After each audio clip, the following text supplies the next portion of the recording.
Baik, pasca bajet 2016 kembali pada malam ini dan pastinya saya Syuhaimi Muhammad masih lagi bertemankan. Semalam hilang, hari ini ada. Mana semalam Syed? Ada tugas sikit Syami. Ada tugas. Bukan ke Lan Berambeh di PWTC? Itu tetamu kita pergi ke sana. Tetamu kita. Jadi mungkin ada kaitan lah dengan bajet Tapi ni. semalam saya dapat tahu Syed jatuh tergolek. Itulah saya mohon kebajikan sedikitlah. Ada sikit perhatian kebajikan lah kepada orang-orang yang luka. Luka di tubuh badan. Jadi semangat kita pada malam ni lain kerana kementerian ini hadir dengan KP-KP, ketua-ketua agensi juga hadir pada malam ini, Syed. Jadi semangat tu secara tak langsung dapat saya terima juga. Auranya pun dapat saya terima. Jadi bajet pada malam ni tumpuan kita, Syed, Ya, adalah merupakan antara kementerian yang paling, apa nak sebut ya, paling dekat di hati nurani rakyat agaknya kerana dia berkait dengan kebajikan dan awal-awal lagi tetamu kita memberitahu bahawa stakeholdernya 8 kelompok. Jadi saya kata perlu 8 jam Datuk Seri saya kata. Jadi tak tahulah berapa episod. Kita bersama Yang Mohd Datuk Seri Rohani Abdul Karim, Menteri Pembangunan Wanita, Keluarga dan Masyarakat pada malam ni pasca bajet 2016. Terima kasih kepada Syed dan juga Syuhaimi. Boleh ke 8 jam ni, 8 episod? Kita boleh buat fasa-fasa. Fasa-fasa. Kalau saya ingat 8 jam terus pun okey juga, Syed. Okey, apa sebenarnya, Syed, ya, di latar tempat yang sama namun dalam platform yang berbeza kerana malam ini kita berada dalam pasca bajet 2016. Saya masih ingat dalam tempoh 1 tahun 4 bulan yang lalu dalam rancangan dialog bersama Datuk Seri juga kita mengimbas, Datuk Seri, sedikit ya mengenai kisah adik Allahyarham Muhammad Firdaus Dollah, kerana dalam 2 rancangan dialog kita membicarakan mengenai kisah adik Firdaus Dollah dan malangnya adik Firdaus Dollah terlebih dahulu dijemput ilahi dan pastinya kesempatan ini kerana kita saling bercerita, malah pengalaman Datuk Seri berhadapan dengan adik Firdaus Dollah memberikan satu suntikan semangat juga kepada ibu bapa yang lain untuk mengambil iktibar tentang kisah ini. Jadi kesempatan ini kita berikan membacakan sedekahkan surah Al-Fatihah kepada Allahyarham adik Muhammad Firdaus Dollah. Al-Fatihah. Auzubillahi minasyaitonir rajim. Iyyaka na'budu wa iyyaka nasta'in. Shiratal ladzina an'amta 'alaihim. Baik, pastinya kisah adik Muhammad Firdaus Dollah, Syed, meninggalkan 1001 kisah dan juga kesan kepada seluruh rakyat Malaysia. Dan lantaran itu saya melihat dalam bajet 2016 yang dibentangkan oleh Yang Amat Berhormat Perdana Menteri juga memberikan satu kesan yang besar kepada Kementerian Pembangunan Wanita, Keluarga dan Masyarakat. Walaupun dari segi peruntukan itu, ya, kita kongsikan di sini jelas peruntukan itu telah pun menurun berbanding peruntukan bajet 2015 2.26 bilion pada bajet 2015. Ya, betulkan saya kalau saya silap, Datuk Seri. Dan untuk bajet kali ini, kalau kita saksikan di sini peruntukannya menurun lebih 12% kepada 1.9 bilion. Pasti kekecewaan pada pihak kementerian kerana dari segi wishlist, kalau saya tengok di Facebook pihak kementerian, wishlist daripada Facebook Datuk Seri banyak yang dimohon, banyak yang dipinta, tapi ia tidak, seolah-olah tidak berjaya melebihi peruntukan tahun lalu. So Haimi, saya mengambil dia macam ni tau. Memang kita mengambil ruang dan peluang untuk kita mengutarakan sebanyak mungkin. Sebab ini adalah setelah kita mengadakan engagement. You know, kumpulan SASA ada 8. Jadi setiap kumpulan SASA tu adalah wish list. Kita pertimbangkan. Lepas tu kita kata okey, insyaAllah kita mohon. Tetapi pada masa yang sama, Syuhaimi, Syed, kita juga faham keadaan negara kita pada masa ini dan juga saya ibaratkan, sebab kita ni kan family dan sebagainya. Saya ibaratkan Menteri Kewangan ni sebagai ayah. Anak ni ramai, yang minta tu memang bermacam-macam. Tetapi setelah dibentangkan pada hari Jumaat, InsyaAllah saya bersama dengan pegawai-pegawai saya, kita telah mengambil secara positif. Jadi kita lihat ini sebagai satu cara untuk kita lebih kreatif dari segi peruntukan yang kita terima dan pada masa yang sama masih juga kita memberi yang terbaik kepada kumpulan SASA. Jadi malam ini mungkin saya cuba berkongsi cara-cara kita hendak mengendalikan. Memang Syuhaimi, Syed, dia ada penurunan. Tetapi pada masa yang sama kita tahu kita positif. InsyaAllah tahun-tahun mendatang, Semakin baik. kita ya. Cuma pantas Datuk Seri di fikiran rakyat adalah kementerian ini kementerian antara yang terpenting ya. Dekat dengan hati Nur. Dia tengok dia terjejas sikit je dia akan lihat kebajikan lah. Dan mungkin B40 tu ramainya tergolong di dalam sini. Apakala penurunannya 12%, jumlah yang besar, cepat ditangkap dalam fikiran rakyat ni, jadi kebajikan manakah yang akan dikompromikan? Bagi kami, Said dan Suhaimi, sebab kita yang penerima kebajikan kami ni memang tetap, memang ada. Tidak terjejas. Itu tak terjejas. Itu tiada kompromi. Jadi insya-Allah kita akan work around bajet kita untuk memastikan. Tapi kadang-kadang saya mohon juga dari segi kefahaman, khususnya penerima, kadang-kadang ada masa lambat sedikit, tetapi yakinlah bila lambat tu sebab ada sedikit sebanyak, tetapi insya-Allah kami akan memastikan bahawa mereka tetap dapat. Jadi seperti saya katakan, bila kami dapat macam orang lain semua, kami pun tertunggu-tunggu juga hari Jumaat tu. Masa tu cepat-cepat kami. Saya boleh bayangkan semua ketua-ketua jabatan. So masing-masing malam tu juga saya memanggil. Selepas saja ucapan tu, kami terus beredar di satu tempat malam tu juga.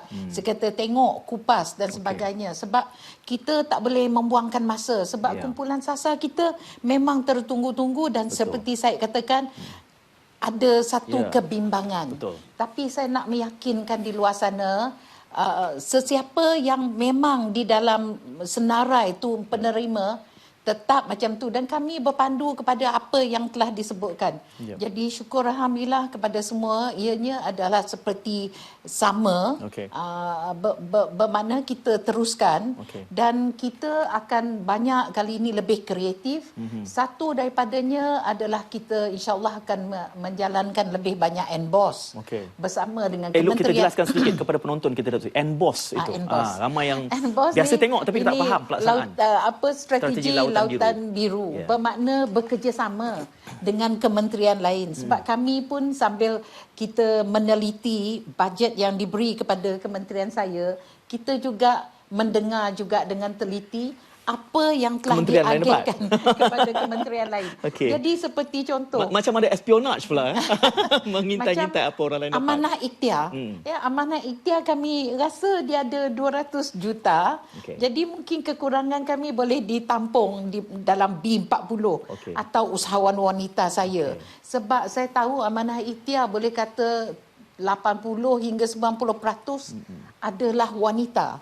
Jadi saya tahu di situ nanti kita akan mainkan peranan, kita akan mengadakan satu kerjasama dengan Amanah Ikhtiar. Lepas tu Tekun pun dapat 600 juta. Jadi usahawan wanita boleh di situ. Jadi cerita usahawan wanita di situ. Lepas tu ada Kementerian Kerja Raya. Saya dimaklumkan sendiri oleh Yang Berhormat Menteri dia sendiri bahawa dia kata kami ada program untuk kontraktor binaan wanita. Tengok macam semua orang dah come forward, semua orang nak membuat, semua orang sayang wanita. Jadi semua nak membantu wanita. Dan untuk OKU pula, OKU atau dalam kebajikan. Saya akan melipat gandakan bekerjasama dengan pihak-pihak korporat. Sebab kami memang sudah ada satu platform untuk pihak korporat mengadakan kerjasama dengan kami, iaitu di bawah di dalam portal My Corporate Care, di mana rumah-rumah kebajikan yang khususnya dijalankan oleh pihak swasta, dia boleh menyenaraikan wish list. Kata dia nak selimut, dia nak tilam, dia nak entah apa. Jadi kami akan wawarkan kepada khalayak ramai, khususnya kepada badan-badan korporat. Dan di situ dia boleh mainkan peranan seperti ada kalau kita lihat dalam My Corporate Care, dia nak selimut. Jadi mungkin syarikat tu memang dia pembekal selimut. Jadi dia boleh masuk atau tilam atau makanan, apa-apa tak apa. Sebab kadang-kadang ini kami mulakan My Corporate Care ni sebab ramai daripada badan-badan korporat di luar sana, dia kata dia nak membantu tapi dia tak tahu. Jadi kami kata tak apa, sekarang senarai ada, Jadi Tengok itu di situ. ada senarai. Senarai ada, jadi masuk klik. Jadi kami akan intensify. Okey. Sebab ini adalah lebih kreatif. Sebab saya tahu di luar sana ramai badan-badan korporat sebenarnya pemurah. Okey. Dia nak membantu. Jadi kita intensifikan. Jadi supaya ini saya supaya bulanan ni tak terkacau tau. Bulanan tu kami nak teruskan. Sebab mereka duk tunggu dia pergi sebab ni masuk dalam bank. Dia tiap bulan dia tahu. Dia cucuk duit Perlu tu ada. Tapi itulah saya nak mohon maaf sebelum kena marah ni. Kalau ada terlambat sikit-sikit, mungkin terlambat masuk ke apa, minta maklum. Bukan kami potong dan sebagainya, diteruskan. Tetapi ini adalah lumrah, kadang-kadang terlambat masuk ke peruntukan dan sebagainya. Datuk Seri, ni yang Suhami tunjukkan ini maklumat My Corporate Care ya. Ini My Corporate Care. Okey. Jadi kalau kita tengok satu dua kan, ada minta baju sekolah, ada minta peralatan, ada minta ni tahu, minta sofa. Dia tak ada set sofa. Jadi jika demikian tak semestinya korporat kan? Ada siapa-siapa, individu pun boleh. Suhaimi ada sofa ada 2 set. Boleh. Di rumah dia tak perlu dia Suhaimi seorang. masuk dalam tu tengok kalau Dia yang kena minta register sofa terlebih tu. dahulu. Register as a user, login into the system dan kita List lihat of list of needs. the Suhaimi needs. tengok yang mana perlu sofa tu. Ah. Rumah Suhaimi di Bangi tu hantar situ. Sofa Dia tu perlu kan. bermakna siapa-siapa orang yang di luar sana mungkin betul Syed. Kita ada ekstra daripada kita terbuang. Barang tu lagi elok. Jadi kita boleh masuk juga dalam tu. Saya ada banyak selimut yang saya nak derma tak jadi Jadi hari tu dua-dua ke. belah boleh. Yes. Kita boleh maklum apa yang kita Boleh. ada dan pihak kebajikan boleh menyalurkan apa kan. Lepas tu kita match kan. Okey. Kita match kan. Jadi di sini kita banyak bekerjasama dengan pihak insurans, dengan badan korporat. Kadang-kadang Tesco tu dia buat satu sistem pula. Siapa-siapa yang membeli belah di outlet, di kedai Tesco, dia galakkan untuk menderma di dalam satu tempat tau. Kita beli banyak-banyak, okey. Ini untuk didermakan. Satu bungkus Milo ni untuk dermakan. Jadi selepas sebulan 2 bulan dia akan derma kepada semua rumah-rumah kebajikan, khususnya rumah kebajikan yang dikenalikan oleh NGO. Sebab kami tahu kadang-kadang dan ini pun peruntukan tu kan ada kurang sikit. Jadi mungkin kami tak dapat membiayai Seperti mana sebelumnya ya. Okey. Di sini untuk mycorporatecare.jkm ini saya dinyatakan 250 NGO yang mendaftar. Jadi untuk 250 ini dan mungkin ada banyak lagi untuk berlaku adil kepada semua-semua NGO yang berdaftar, yang tidak berdaftar, bagaimana agaknya? Kalau dikatakan tadi pada peringkat awal, Datuk Seri katakan kementerian akan kreatif. Jadi kreatif yang bagaimana, Datuk? Suhaimi, satu keyword. Dia berdaftar saja tau, yang tak berdaftar kami tak tahu. Jadi yang tak berdaftar tu, 250 ni berdaftar. Jadi yang tak berdaftar tu kami nak galakkan sila berdaftar supaya dapat menikmati program yang kita buat. Sebab ada juga Suhaimi saya di luar sana yang belum berdaftar. Dia nak menyumbang tapi dia tak daftar dalam sistem. Tak, ini NGO yang minta. Dia tak berdaftar. Jadi kami nak mereka semua berdaftar sebab pendaftaran ni bukan mandatory. So meaning to say dia voluntary. Jadi daftarlah supaya bila berdaftar kami dapat reach out. Dan di situlah dia juga boleh mohon untuk grant yang kami kendalikan. Jadi silalah daftar. Catch word je daftar. Lepas tu Suhaimi kita tengok kita nak reasonable dan kita sebenarnya ada sistem pemantauan. Kita akan memberi priority kepada yang betul-betul aktif dan mengikut SOP. Sebab itu penting bagi kami sebab you menjaga kebajikan dan orang ni adalah orang priority susah. keutamaan itu diberikan kepada mereka yang dah pun mempunyai track record yang baik. Jadi kesian juga sebenarnya Datuk Seri kepada yang lain tu bukan kami nak menidakkan, tidak. Come forward sebab di sinilah kami akan juga melihat, kami ada komiti. Kami pastikan kalau dapat. Begitu juga bulan puasa saya. sikit. Bulan puasa, ya Allah, ramainya Ramainya orang nak nak menyumbang. Jadi kami tak mau. Kadang-kadang dia ada preference tau. Ya. Dia kata saya nak memberi rumah anak Rumah yatim yatim ni. sekian-sekian. Kami kata nak. Dah banyak. Dah banyak sangat. Bagilah ni yang tak pernah merasa. Ya. Kami memainkan Facilitate peranan lah, macam tu. Facilitate. Ya. Apabila Datuk Seri menyebutkan soal intensify, saya terfikirkan beberapa perkara. Pertamanya adalah maklumat pada portal ini sifat dia pegun, pasif ya. Bagaimana engagement itu dibuat. Dan pastinya ada banyak lagi baik rumah kebajikan, baik rumah anak yatim, NGO dan juga corporate ini. Bagaimana matchmaking ini dibuat secara lebih intensif akan ditangani. Datuk Seri dah tersenyum tapi kita minta dia tahan nafas dulu. Kita akan sambung selepas kita berehat, Suami. Dan talian juga kita buka selepas itu. Okey. 0322829062, 0322829062. Jangan ke mana.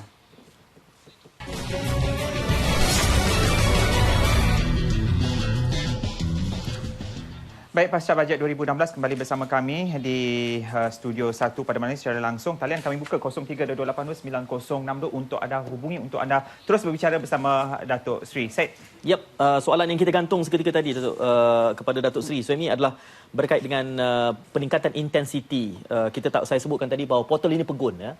Jadi bagaimana engagement itu boleh diperkasakan dalam keadaan penyusutan 12% dana yang diperuntukkan oleh kerajaan dengan pendekatan NBOS. Dan tadi disebut juga soal penyaringan itu, soal the keyword, the catchphrase-nya adalah register. Itu kita kena perdalamkan sedikit lagi. Ya, satu tadi mengenai siapa yang come on board dan sebagainya. Kami memang selalu mengadakan engagement dan kami kadang-kadang pergi berjumpa pegawai-pegawai saya, a team akan berjumpa dengan badan-badan korporat dan sebagainya. Kita pun ada buat kita punya research jugalah. Dan syukur Alhamdulillah banyak yang memberi kerjasama sebab bila disebutkan kebajikan. Ramai yang nak membantu. Ya, ramai orang nak membantu sebenarnya. Jadi at the same time kita juga tidak hanya sekadar mereka yang menyumbang. Dan sebab itu kita juga telah mengadakan satu award untuk kita mengadakan award yang memberi banyak sumbangan untuk kita menghargai dan kita namakan ini Piala Yang Amat Berhormat Perdana Menteri. Ya, kita buatkan setiap 2 tahun supaya ini adalah satu cara untuk kita sebab ada penghargaan. Dan pada masa yang sama seperti tadi saya katakan ada juga individu yang hendak menyumbang dan sebagainya. Kita terbuka kepada semua orang yang hendak memainkan segala peranan. Tetapi SOP ni sangat penting. Sebab itu bila berdaftar, kita akan pastikan Suhaimi bahawa mereka betul-betul mengikut standard operating procedure kita. Sebab bagi kami nak yang terbaik. Dan kami juga tahu kalau institusi ini hanya dikendalikan oleh kementerian, tak berapa tak menang tangan because peranan ni adalah tanggungjawab semua. Ada operator yang culas, touch and go yang lain-lain ada sebenarnya kami pun mengikuti. Kadang-kadang dia keluar dalam surat khabar media sosial mengatakan ada NGO ni tapi dia mengabaikan. Ada satu masa gempa tu berapa orang warga emas terlantar, ditinggal begitu saja. Situ cepat-cepat kami pergi, kami tengok memang confirm bukan berdaftar. Jadi itu tujuannya sebab kita itu membuat kami penyeliaan. nak berdaftar ni sebab satu next time ada training, ada kami akan membimbing, akan memaklum dan kalau ada peraturan terbaru atau peruntukan terbaru kita akan maklum supaya dia sama-sama dapat menikmati apa yang disediakan untuk kami empower mereka balik. Sebab ini soal kebajikan ni adalah satu soal yang saya dekat rasa di hati ramai. Soal kebajikan ini Datuk kita meraihkan kalau untuk orang kurang upaya ini, OKU ini kita meraihkan dengan 100 juta peruntukan menambah 20 pusat pemulihan dalam komuniti PDK baru, kos operasi tahunan pusat pemulihan dalam komuniti. Peruntukan tu ada, tapi jika hanya 1.7% AKU berdaftar, saya rasa segala apa yang dirancangkan oleh pihak kerajaan, segala yang disusun atur oleh pihak kementerian takkan berjaya. Tak, Suhaimi. Sebab itulah kami berterima kasih. Ada penambahan. PDK ni adalah Pusat Pemulihan dalam Komuniti. Ianya khusus untuk OKU tau. Jadi dengan kami membuka sebanyak mungkin PDK, we call it PDK, Pusat Pemulihan dalam Komuniti, di situ satu daripada peranan adalah untuk mendaftar. OKU. Dia jadi outlet sebab ya. dia adalah community. Dia adalah di dalam community dan segala kesedaran, maklumat dan sebagainya kita akan guna PDK. Sekarang ni ada 508 dan dengan 20 kalau dapat setiap tahun 20 insya-Allah kita akan spread out. Sebab yang saya takut, sebab itu saya highlight 1.7%. Mungkin ini adalah angka yang sebenar, mungkin. Atau kalau tidak, mungkin ignorance. Orang tidak mengetahui. Sebab itu kami kena intensify banyak roadshow, turun ke bawah, memaklumkan, dan PDK ni, sepatut PDK ni memainkan peranan. Jadi yang saya takut ni Suhaimi, ignorance. Sebab apa? Ada satu jenis OKU yang susah kita memerlu doktor, untuk iaitu slow learners. You know, dyslexia, autism, autism, ADHD. Jadi mungkin mak bapak tak tahu pun anak dia sebenarnya OKU. Dia masuk sekolah.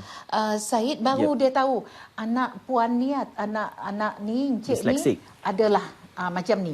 So baru dia. So kalau kita dapat war-warkan selalu, kita menggunakan semua PDK tu, barulah mak bapak akan ni, atau keluarga akan more alert lah kepada mungkin kita why not kita bawa ke. Sebab ini untuk slow learners, dia mesti dikonfirm oleh expert pakar doktor. Datuk Seri, kita ada pemanggil lama menanti dari Sabah katanya Suhaimi. Kita ambil dulu. Hello, siapa di talian? Halo. Ya, siapa di talian? Saya Cik Muhammad bin Tunggal dari daerah Sempurna, Sabah. Okey, soalan, pandangan ringkas dan padat? Soalan saya ada soalan yang berkaitan dengan proses pengagihan, pembagian kepada pemohon, yang sepatutnya pemohon itu kan memang layak karena kita tidak mengikut kepada syarat-syarat yang diperuntukkan. Bahwa yang diutamakan itu sasaran itu adalah rakyat yang memerlukan bantuan. Maksudnya seseorang keluarga tuh, ibu bapak kan, ada seorang di daerah Sempurna nih yang saya kenal pastilah. Dia memang bapaknya itu separuh OKU lah. Tapi telah memohon dan diberhentikan atas alasan daripada pejabat kebajikan daerah Sempurna. Dia kata peruntukan tidak ada, mungkin daripada pihak atasan dia kata memberhentikan. Diberhentikan ya. Baik. Ya, ini kes ada lagi satu yang warga Mas. Pernah diberhentikan. Kemudian saya hubung pihak Jabatan Pengaruh Kebajikan Negeri Sabah nih. Dia kata suruh dirujuk. Jadi ini timbul ketidaktelusan lah. Jadi bila saya rujuk, dia banyak alasan pegawai kebajikan daerah Sempurna. Jadi saya perjelaskan. Saya kata saya sudah hubungi. Bahwa ini masih sepatutnya sebab dia bersambung setiap tahun, Batuan. Encik Muhammad, itu untuk makluman lah yang berhormat Datuk Seri ini supaya Encik Muhammad tahu apa ya. Baik, Encik Muhammad, saya mohon jangan letak telefon, tinggalkan nombor telefon kepada penolong penerbit kami supaya dapat pihak Kementerian susuli terus kerana ini kes yang spesifik saya kira. Boleh dihubungi. Nombor yang perlu kami hubungi nanti berikan kepada penerbit kami ya. Jangan letak telefon dahulu. Ya, satu untuk makluman yang berhormat Datuk Seri dan pihak pengacara Tuan Syed Munawar. Ringkaskan Cik Muhammad. Saya adalah timbalan Presiden NGO Persatu Bumi Putra Bajau Sempurna Sabah yang sudah berdaftar di ROS. Sebab itu saya berperhatian dengan perkara ini. Baik, Cik Muhammad, yang penting nombor telefon bercakap dengan penolong penerbit kami untuk mendapatkan maklumat terperinci, Cik Muhammad ya. Tapi saya ingin nak maklum di sini bahawa tidak ada, disebabkan tidak ada peruntukan, kami berhentikan. Sebab eloklah kita mendapat terperinci. Mungkin ada technicality lain dan sebagainya. Ada isu yang harus sebab saya katakan mungkin ada lambat tu, saya tidak nafikan. Jadi adalah masa ni ada itu tujuan dia, kita membuka talian untuk kita melihat. Tapi terima kasih kepada Encik Muhammad Tunggal yang satu daripada feedback ini sangat berharga kepada kami dan insya-Allah kita akan dapat detail. Kita akan hubungi. Kerana apa Syed kalau kita perhatikan dalam bajet 2016 lalu bantuan untuk OKU sendiri dinyatakan di sini 445 juta Datuk Seri yang diperuntukkan dengan bantuan OKU tidak berupaya bekerja, diberikan allowance pekerja cacat, EPC sebanyak RM350 dan ini memberi manfaat kepada hampir 150,000 OKU. Jelas sekali. Jadi ini memang tak ada kompromi ni. Itu tidak terjejas disebabkan oleh pengurangan. Tidak. Baik, macam tadi Datuk Seri menyebutkan, saya tahu ada agenda satu DUN satu PDK. Ya. Sangat bakal memberikan manfaat. Itu tapi eventually, kalau itu itu yang saya nak tanya tu. Apa kala dana itu menyusut sedemikian banyak? Ya. Bagaimana perencanaan yang sebegini besar, sebegini penting ini, apa yang berlaku kepada agenda sebegini? Jadi seperti saya kata, itu hasrat kami. Satu DUN, satu PDK. Jadi berapa banyak DUN, 500 lebih ke di seluruh Malaysia, itulah target kami. Tetapi buat masa ini, oleh kerana ada kesusutan sikit, kita pun nak mengadakan CSR, program CSR, di mana kami juga sedang mempelawa mana-mana badan korporat di luar sana, dia boleh mengwujudkan satu PDK anak angkat lah, bermakna dia punya lah, bubuhlah nama dan sebagainya. Tak apa. Boleh lah maksudnya. Kita boleh customize. Jadi kami akan memaklum SOP-nya. Itu tak ada kompromi. Dalam perjalanan tu semua sama. Tapi penubuhan tu kita nak cepat. Kalau ada tu apa salah? Maksud dalam kata lain, kalau saya bayangkan, ia merupakan sebuah PDK yang privatize kan, begitu maksudnya, dibangunkan sendiri secara individu, boleh dia penubuhan tu kita memerlukan peruntukan daripada sumbangan. Tetapi operasinya masih di bawah sebab jabatan. itu penting. Sebab itu sebenarnya dijalankan oleh komuniti. Jadi di situ nanti Suhaimi, insya-Allah proses pendaftaran, proses untuk mewawarkan, proses untuk kita memberi pendedahan dengan secara terperinci boleh kita jalankan di setiap PDK. Itu menjadi satu pusat di dalam komuniti tersebut supaya kita boleh reach out seramai mungkin, dan mungkin di situlah kita dapat detect kejadian ada tu dia tak berapa tahu, mak bapak tak tahu pun itu adalah ditarif OKU. Kadang-kadang ini ignorant. Dan saya tidak nafikan, sebab ini adalah kita memerlu banyak untuk kita wawarkan dan sebagainya. Jadi ini juga memang di dalam perancangan kami. Baik, ada banyak sebenarnya sasaran yang kita nak lihat di bawah Datuk Seri ni. Kita baru menyentuh salah satu saja, Suhaimi. Itu pun dah makan 33 minit daripada siaran kita. Wanita ni ramai yang menanti-nanti ni. Apa what is in it for me? Jadi walaupun saya bukan wanita, tapi saya sayang ramai wanita. Kita ingin lihat sektor sasaran wanita terlebih dahulu. Bagaimana peruntukannya dan apa yang bagaimana disalurkan? Jadi di bawah wanita, programnya diteruskan sama jugalah. Di dalam program wanita ni ada juga penyusutan dari segi peruntukan.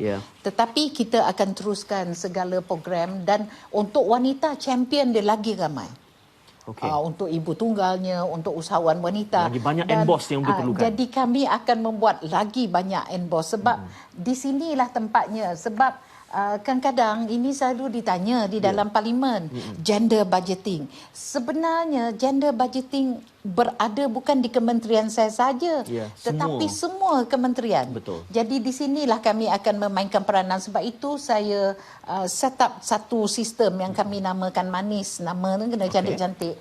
Iaitu maklumat nasional, isu-isu sosial bagi semua kumpulan sasar yang ada di kementerian saya, dan satu daripadanya adalah wanita. Ini juga ada dalam talian manis? Ada. Dan satu, baru-baru ini saya kan baru melancarkan satu pelan tindakan memperkasakan ibu tunggal. Dan di situ satu daripada yang kami akan buat ni sebagai contoh Zaid, kita akan membuat profiling kepada ibu tunggal yang ada di Malaysia dan juga champion-champion yang banyak membantu menjalankan program-program.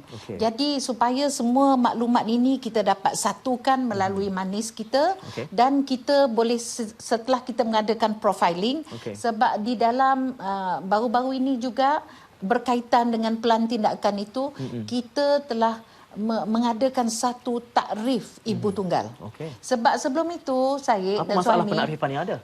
Tak, sebelum tu macam-macam. Mungkin takrif saya berlainan dengan takrif Syed, Majlis Agama takrif lain. Jadi now kita datang kepada spesifik, betul, standard. Kena ikut. Jadi sebelum tu jumlah pun banyak sebab takrif berlainan. Ada kata 800,000, ada kata bermacam-macam. Figures tu pun tak sama.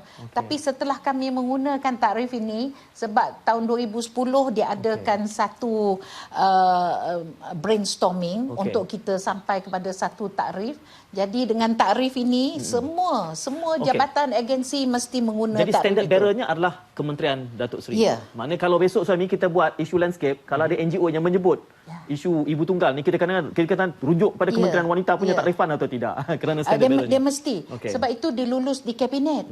Jadi semua mesti pakai takrif tu. Jadi supaya kita dapat figure yang betul, tepat. Kalau tidak, ikut takrif saya lain, side lain dan sebagainya. Jadi takrifnya ada 3. Satu, ibu, the keyword is ibu tau. Dia bercerai. Bercerai ni bercerai mati bermakna suami meninggal atau bercerai kekal. Tetapi mempunyai anak dan anak belum berkahwin, masih duduk serumah, so dependent. Itu very clear. Itu very clear. Kami dapat dalam statistik 180 lebih ribu yang ibu tunggal macam tu. Tarif kedua adalah dia seorang ibu tetapi suami sakit, suami terlantar dan dia menjadi breadwinner, ada anak dan anak belum kahwin, masih tinggal serumah. Itu takrif kedua dalam 40 lebih ribu. Kategori itu. Jadi yang ketiga adalah dia tak berkahwin. Ini ada ni sikit ada catch.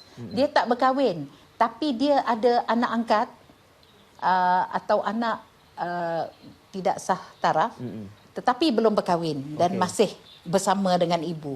So ini ada dalam tak banyak, dalam 5,000, 4,000. So all together dengan takrif ni 235,000. Jadi dengan ini kita akan profilkan, sebab ada ibu tunggal dia bukan nak menjadi usahawan. Ada ibu tunggal dia dah bekerja. Dia economically empowered. Tetapi dia tak yakin, dia tak confident, stigma. Jadi programnya berbentuk lain. Jadi program lain. Jadi selama ni mungkin kita buat satu konon fit semua tak. Jadi ini insya-Allah Syed akan kita part of my manis, and ini adalah hala tuju. Baik, Datuk Seri, apabila kita bercakap soal wanita, kalau fokusnya ke situ, dengan penyusutan dana yang disebutkan tu tadi, dan ada emboss, sekaligus Datuk Seri melihat ada banyak kementerian dan agensi lain yang sedang melakukannya. Persoalan yang timbul di kepala saya adalah program apa saja yang sebenarnya betul-betul hakiki di bawah kementerian ini, dan bagaimana penyusutan ini memberikan kesan kepada program-program yang memang hakikinya milik kementerian. Akta adalah di bawah kami. Pelan tindakan di bawah kami. In fact, program yang asas di bawah kami, supaya semua boleh menjalankan program yang sama. InsyaAllah finally nanti saya nampak peranan kami lebih kepada regulatory dan pemantauan, insyaAllah. Okey, dan di sinilah dalam bajet sebenarnya saya yang diletakkan di bawah program. Bila disebut tentang program tentang wanita, program pengarah wanita. Perkara ini pun dah disebut banyak kali sebenarnya. Dan dalam NKRA yang dilaporkan oleh Yang Amat Berhormat Perdana Menteri tahun ini juga telah pun menyebut jumlah itu telah pun meningkat. Dan saya perlukan bukti. Bagi kalau kita melihat dari segi bajet 2015 dinyatakan untuk pengarah wanita 30%, dan ini juga disebut untuk program pengarah wanita. Jadi hakikatnya Datuk Seri, di mana agaknya duduk letak program wanita ini sekarang? Kerana peruntukan juga ditambah untuk tahun hadapan. Ya, sekarang ni untuk makluman ini melaporlah. Untuk public sector, untuk sektor awam dah 33. 37. 37. Dah naik. Lebih daripada sasaran. Ogos tahun ni 37. dah 37. Ini adalah KSU, TKSU. Itu agak mudah, tapi yang penting ni private sector 15% ni terlalu kecil. Private ni sebab itu kita tidak give up. Kita tidak give up, insya-Allah. Kita meneruskan, dan kita baru lancarkan 30% Club namanya. Dan 30% Club ni, saya Suhaimi, kita nombor 8 di dalam dunia. 30% Club untuk ni sektor swasta. Sektor swasta. I think awam tu, because awam is JPA dan sebagainya. Mudah. Tapi ini swasta. 30% Club kita nombor 8 di dunia sebab dia bermula dengan UK. Ini adalah affirmative action untuk memastikan bahawa board chairman dan sebagainya dia lebih terbuka untuk betul-betul menambah bilangan wanita di dalam sektor swasta, khususnya yang membuat keputusan. Jadi kami takrifkan membuat keputusan selalunya di dalam peringkat board, lembaga pengarah. Jadi oleh yang demikian, kami telah menubuhkan dan diterajui oleh, kita namakan pioneer tau. Pioneer ni 3 Tan Sri kat situ. Jadi seorang wanita, Tan Sri Zarina, dan 2 orang lelaki, chairman. Tan Sri Jeffrey Chia, yang Sunway, dan Tan Sri Megat Najimuddin, bank, bank. Jadi kami ada kelebihannya supaya pihak lelaki memainkan peranan ini. Jadi sekarang ini memang mereka mengadakan banyak perjumpaan, engagement supaya kita menambahkan bilangan wanita di dalam lembaga pengarah. Dan Yang Amat Berhormat, saya sangat berterima kasih Yang Amat Berhormat Perdana Menteri pun mengatakan untuk GLC, PLC dan sebagainya, kalau dah board tu dah penuh 10 members katakan. Dia kata createkan satu boleh khusus tambah untuk hanya wanita. untuk wanita. Wow, Jadi, untung suami boleh jadi. Suami tak dapat tu. Target saya 2016, target saya mesti capai, KPI saya mesti capai 30% tahun 2016. Untuk sektor swasta? Ya. Wow. Ya. Sekarang baru tak selesai 17% kalau tak salah macam saya. tu. Masih jauh lagi tu. Kena. Jadi ujung tahun depan kita nak panggil Datuk Seri khas untuk ini. Sasaran 30% swasta. Lepas tu kena saya panggil lagi bulan 10 tahun depan. Petronas telah menambahkan bilangan board dia, ada 2 orang wanita. Jadi saya purposely ucapkan tahniah setinggi tahniah dan sebagainya. Okey, banyak lagi ni baru sasaran yang berapa ni? Baru OKU dan wanita. Satu lagi. Sekarang ni saya memang dalam program untuk memberhentikan keganasan terhadap wanita 90 hari. Saya lancar hari itu pada 1 Oktober dan akan berakhir pada 30 Disember. Jadi di situ kita akan wawarkan kenapa wanita harus diganasi. Tak ada. Mereka harus kita sayangi, kita belai dengan sebaik mungkin. Tu kita banyak program. Jadi samalah kan, saya pencinta kan, pencinta wanita. Kita sangat jadi sayang wanita pada wanita. Harus disayangi. Kenapa harus diganasi?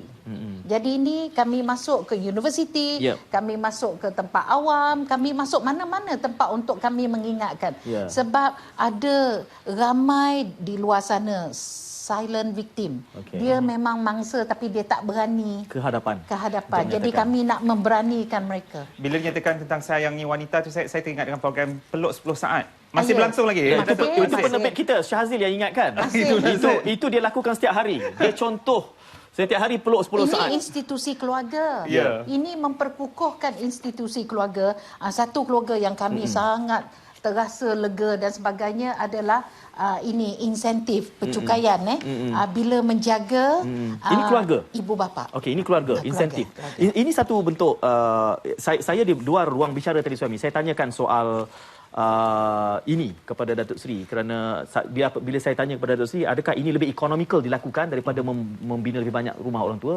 Pantas beliau membidah saya, dia kata yang penting bukan soal ekonomi atau tidak. Yang penting adalah soal kekeluargaan. Kasih sayang. Cuma Datuk Seri, kenapa saya tanya soalan itu adalah kerana pada hemat saya, kalau ia merupakan satu solusi yang lebih ekonomikal, ia tidak harus diperkenalkan sebagai suatu ad hoc, ia harus terus kekal. Sebegitu. Memang. Syahid, untuk makluman, starting bermula tahun ini 2015, saya dah memberhentikan, tidak ada membina apa-apa lagi rumah institusi orang tua kementerian saya. Jadi tak ada. 6 ni saja, 6 ke 9. Tak ada. Rumah Seri Kenangan. Tak ada lagi. 9. Jadi tak ada lagi. Jadi ini adalah selaras dengan dasar kami de-institutionalization. Panjang dia punya nama tu. Saya de-institutionalization. Bahasa Melayunya lagi susah. Penyah institutionalan. Akan dia dah telan lidah tu. bermakna kami tak nak kumpulan ini masuk dalam institusi tetapi mereka seharusnya berada di rumah bersama dengan keluarga dan sebagainya. Jadi bukan saja dari segi faktor ekonomi, tetapi ini adalah faktor kasih sayang. Ya, jadi kami berterima kasih kepada Yang Amat Berhormat Perdana Menteri sebab dia kata untuk menjaga mak bapak. Ya, boleh memberi potongan cukai 1,500, mak 1,500 ayah, walaupun tak duduk sama. Dia di kampung. Tetapi bermakna memperingatkan kita selalu. Ya, sama juga. Tapi bagi saya bukan economic factor, tetapi lebih kepada mengingatkan anak-anak ni, mak bapak ni ada tau. Dan dia harus kita peringatkan. Sebab itu juga selain daripada yang ini, yang pengurangan insentif dari segi pencukaian, ingatkan kami ni kan membuat macam-macam hari. Hari bapa, hari ibu, hari keluarga, macam-macam hari kami buat. Bukannya apa Suhaimi, nak mengingatkan nilai. Ya, jangan lupa tu termasuk peluk 10 saat tu.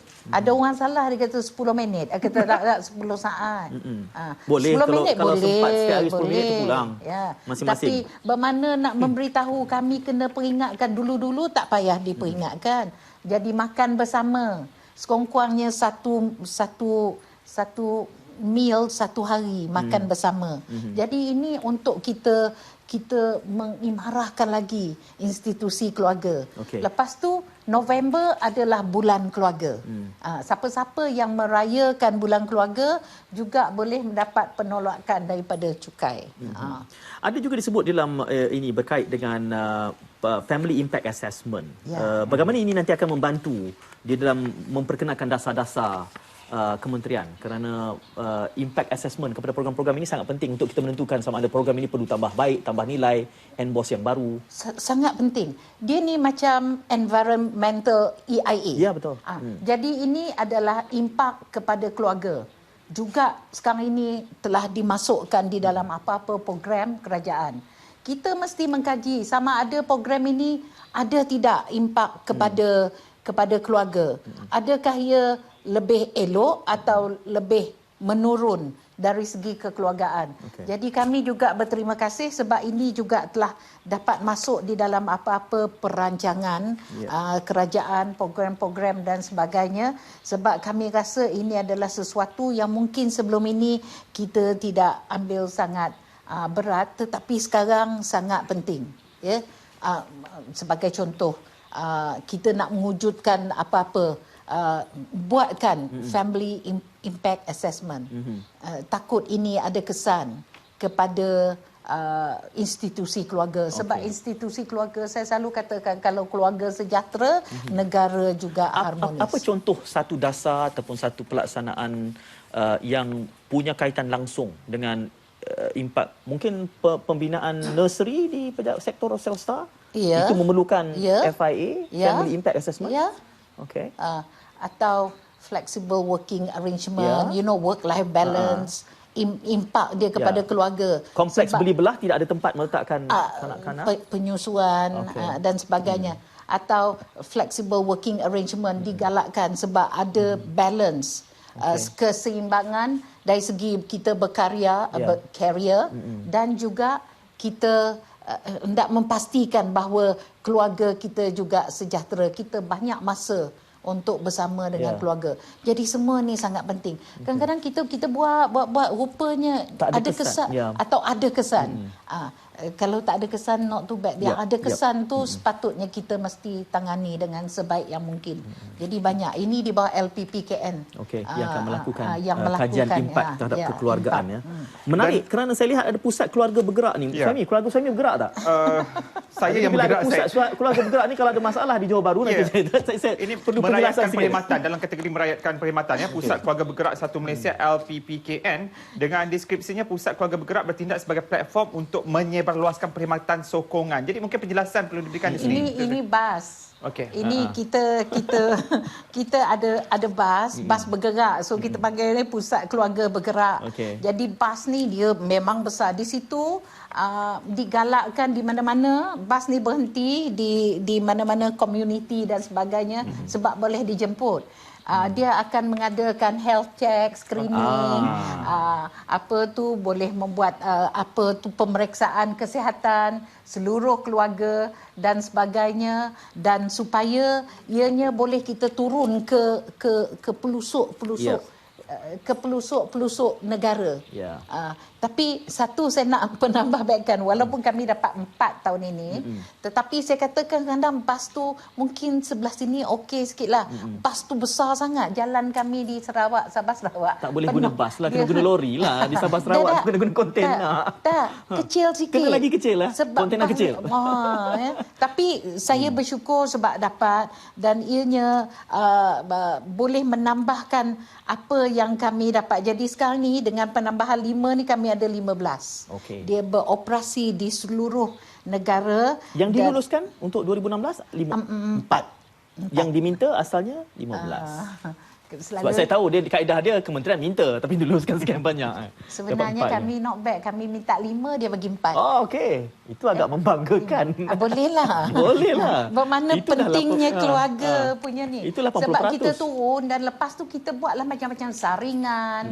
Kita galakkan wanita come on board. On board bermakna naik atas bas tu check dari segi mungkin mammogram, dari segi macam-macam. Tapi itu juga nanti kalau Datuk Sri datang kembali ke rancangan sebegini, yang saya nak tanyakan juga adalah impact assessment kepada program-program sebegini. InsyaAllah. Kerana jumlah belanjawannya besar. Apakah ia commensurate dengan impak yang diharapkan ataukah ada kaedah lain yang boleh lebih economical? Saya nak tanya dalam minit-minit yang berbaki ini satu soalan yang bermain di fikiran saya, Datuk Sri. Soal apakala ada blessing in disguise apabila penyusutan 12% menyebabkan kita terdorong dan terpaksa untuk menjadi lebih kreatif. Emboss dan segala macam tiba-tiba timbul dan kemudian tiba-tiba kita kata, oh rupanya ada banyak program-program yang seumpamanya yang dilakukan oleh agensi lain. Cumanya, apa nak sebut ya, dia punya isu kalau dengan penyusutan 12% ini, hakikatnya benar kementerian boleh berfungsi tidak terjejas, bahkan mungkin lebih baik, maka itu akan memberikan tekanan untuk masa-masa depan nanti. Dia kata, oh kalau boleh beroperasi dengan jumlah ini dengan lebih baik, maka apa perlunya untuk ditambah perdoman? Tak, macam ni selalunya sistem kerajaan ni dia mid-term review kan. Tengah tahun nanti kita datanglah dengan muka comot. Kita kan ya mak berhormat, kita kata kita dah try sehabis yang mungkin kan, dengan muka tu lah. Kita kata kalau ada tu tengok-tengoklah sebab ini betul-betul menyentuh, dia touch point tau. Dia menyentuh kepada rakyat-rakyat yang memerlukan.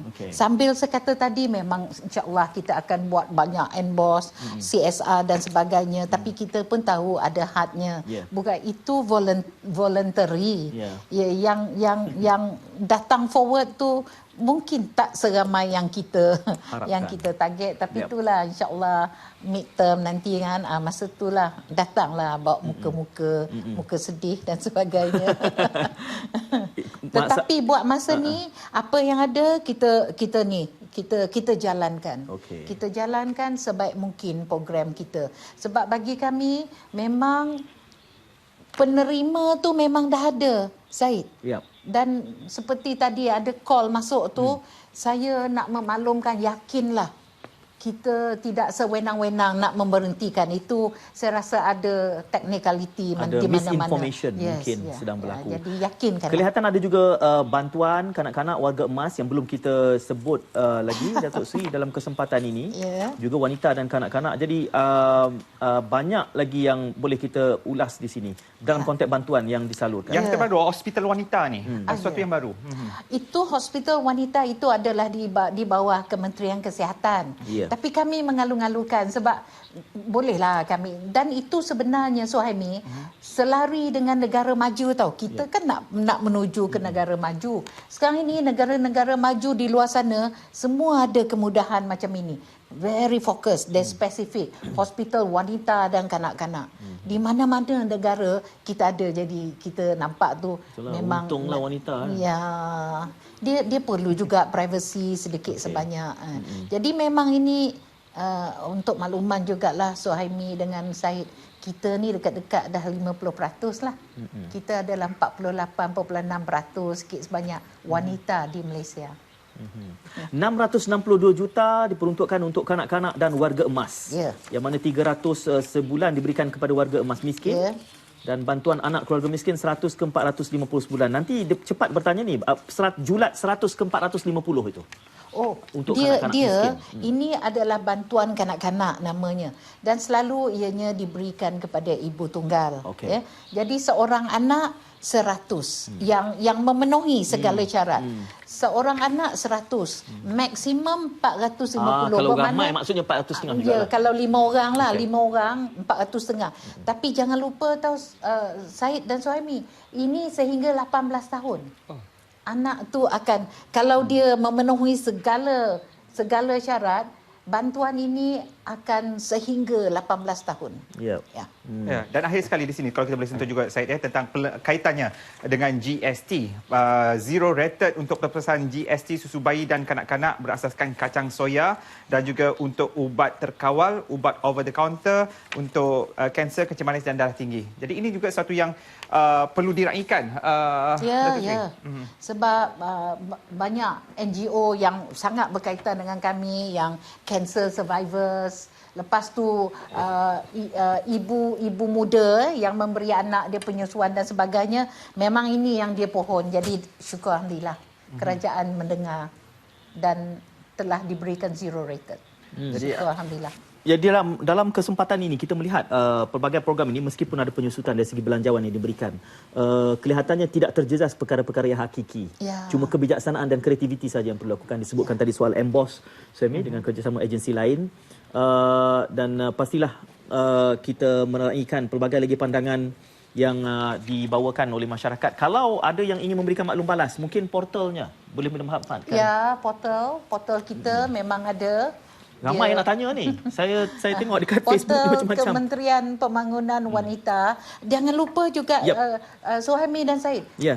Talian kasih 15999. Okey. Juga boleh digunakan untuk memaklumkan kepada kami, bertanya apa-apa soalan, dan insya-Allah daripada situ kita akan ambil segala yang disebut dan juga masuk ke dalam portal rasmi, masuk ke Facebook, masuk ke apa-apa. Kita pakai juga social media, Yep. banyak social media, supaya ini adalah maklum balas yang sangat kami hargai untuk kita menambah baik lagi. Ya.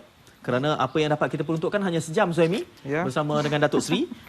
Selebihnya harus dimajukan terus. Kita merupakan sounding board, dan juga kalau ada soalan Ya. yang dihantarkan kepada email dan Facebook kami, kita akan angkat. Ya. Banyak komen-komen soalan kita boleh ya. Sila Syed. Sebab ini penting sangat. Sebab kita ini adalah dynamic, living. Sebab kumpulan yang kami jaga ni adalah manusia. Sangat penting pula tu, vulnerable group. Ya. Ya. Terima kasih kerana Sangat kesempatan yang sangat berharga ni. Kita belum lagi memperincikan dari segi operasionalnya isu-isu dalam pelaksanaan. Sebab tu setiap satu kumpulan sasaran tu boleh kita butirkan selama 1 jam. Saya jangka Datuk Seri akan kembali dengan lebih hangat apabila operasionalnya kita bicarakan. Terima kasih. InsyaAllah. Jadi sebenarnya untuk input ataupun berkenaan bajet wanita ini, kalau kita lihat slide yang kita sediakan sendiri banyak Syed ya. Namun kita dapat bawakan, insyaAllah janji Datuk Seri untuk kembali bersama kami InsyaAllah. dalam kita melihat, meneliti, membuat penilaian juga tentang bajet yang lalu. Bulan 11 tahun depan, 30% sektor swasta, kepimpinan wanita membuat dasar. Nak minta Datuk Seri sebab itu KPI Datuk Ya, Seri KPI janji saya. kata. Okey. Tahun ini Yes. KPI saya 55% Saya suka. wanita bekerja. Okey. Jadi kita dah sampai kepada 53.8%. Tak jauh lagi. Terima kasih diucapkan kepada Yang Berhormat Datuk Seri Rohani Abdul Karim, Menteri Pembangunan Wanita, Keluarga dan Masyarakat, Terima yang kasih. berjanji untuk kembali InsyaAllah. waktu-waktu yang mendatang. Baik, kita jumpa lagi esok bersama malam. Terence, dan kita akan kembali pada hari Selasa insya-Allah. Okey. Ya, kita jumpa lagi. Terima kasih. Assalamualaikum.